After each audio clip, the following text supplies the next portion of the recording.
Hi everyone. आज हम करने जा रहे हैं BESC 132 structure and management of education. ये आपका जून 2022 वाले जो बच्चे हैं उनका पेपर था, ठीक है। तो ये मैं आपको दिखाने जा रही हूँ और मैं दिसंबर 2021 वाला जो पेपर है वो दिखाऊंगी, ठीक है। वो मुझे अच्छे तरीके से तो नहीं मिल रहा है, बट मैंने इससे पहले अपने इसी चैनल पे वो अपलोड किया था, वहाँ से मैंने स्क्रीनशॉट उठाया, वो मैं आपको दिखाऊंगी, ठीक है। तो वो आप देख सकते हो, अंदाज़ा लगाओगे क्वेश्चंस कहाँ से पूछे गए थे। तो ये आपको देखना है। सबसे पहले अगर हम पैटर्न की बात करते हैं, 3 घंटे आपको मिलेंगे करने के लिए और आपको 100 मार्क्स का ही आपका जो पेपर है होगा।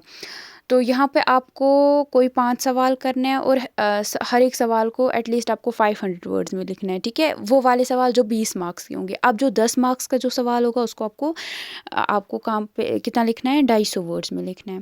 तो सबसे पहले सेक्शन 1 की बात कर लेते हैं, ठीक है। तो सबसे पहले सेक्शन 1 में इन्होंने आपको पूछा था जो एजुकेशन है इसको कब फंडामेंटल राइट बनाया गया इंडिया में, और कुछ कॉन्स्टिट्यूशनल प्रोविजंस जो फंडामेंटल राइट जो एजुकेशन को लेके हैं, हाँ, वो आपको बताने हैं। फिर आपको बताना है why are programme action 1992 required. तो जो आपका प्रोग्राम ऑफ एक्शन 1992 है वो क्यों रिक्वायर्ड है और कौन से मेजर रिकमेंडेशंस है इसको लेके।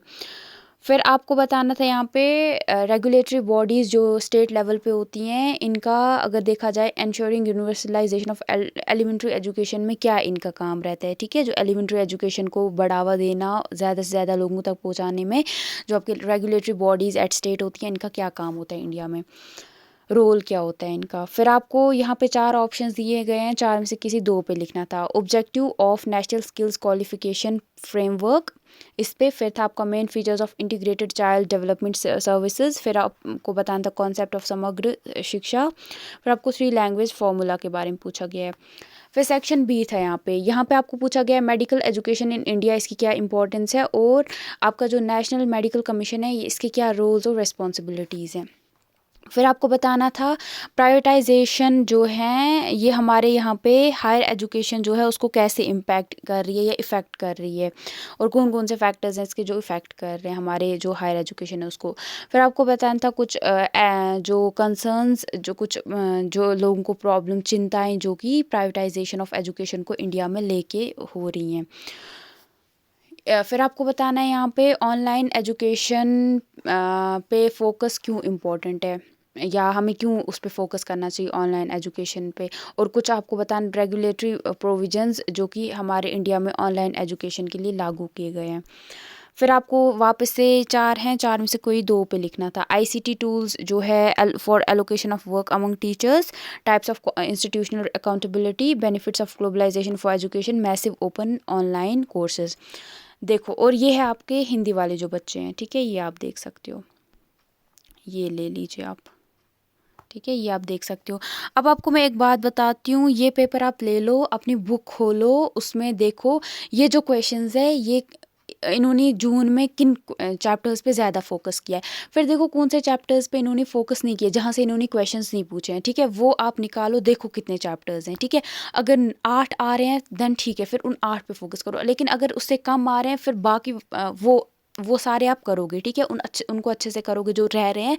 और फिर इसमें से देखो जो असाइनमेंट मैं आपको दिखाऊंगी वहाँ पे क्वेश्चंस है, और इन पेपर्स में से उनको थोड़ा नज़र दे देना, ठीक है, ये आपको काम करना है, ठीक है। तो आप ये करोगे, ठीक है, इससे आप फिर अच्छे से एग्ज़ाम दे पाओगे, यही ट्रिक है, ठीक है। बाकी मैं आपको नहीं बताऊंगी क्या इंपॉर्टेंट है क्या नहीं है, वो थोड़ा ही मैं बता पाऊंगी, क्योंकि फिर कुछ क्वेश्चंस आते हैं फिर कुछ नहीं आते हैं, फिर बच्चों को प्रॉब्लम हो जाती है इस सब्जेक्ट में मोस्टली।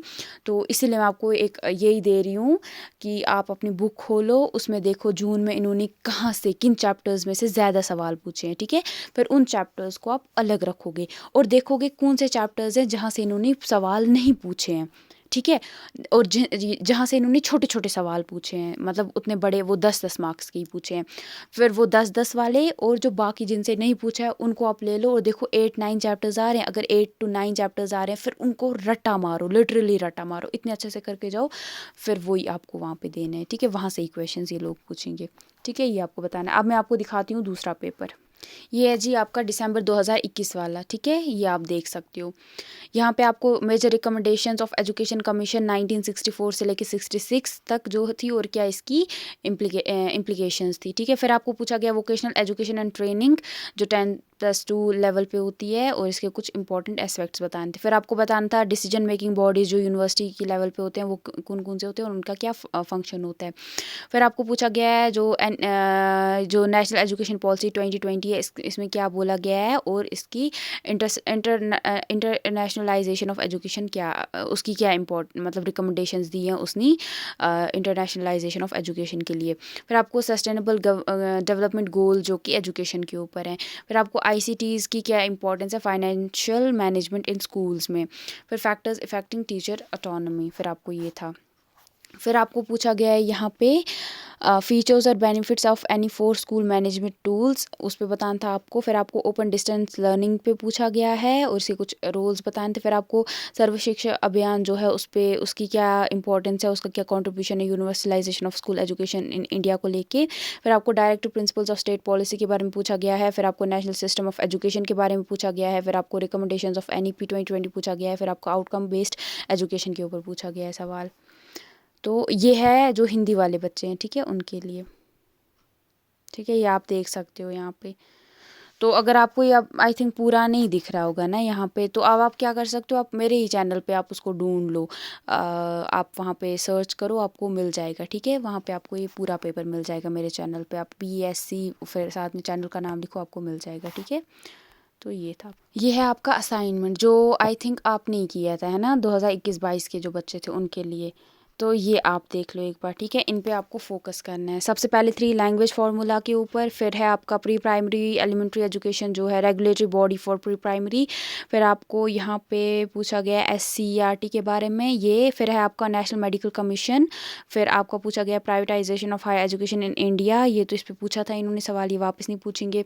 फिर आपको benefits of managing assessment and evaluation in online mode, और ये पूछा गया था। फिर आपको बताया गया यहाँ पे हायर एजुकेशन जो इंस्टीट्यूशंस है अलग अलग टाइप्स के वो इंडिया में कौन कौन से हैं। फिर आपको ओपन और डिस्टेंस लर्निंग की क्या कैरेक्टरिस्टिक्स हैं वो पूछे गए हैं। फिर आपको वोकेशनल एजुकेशन और नेशनल डेवलपमेंट के बारे में पूछा गया है।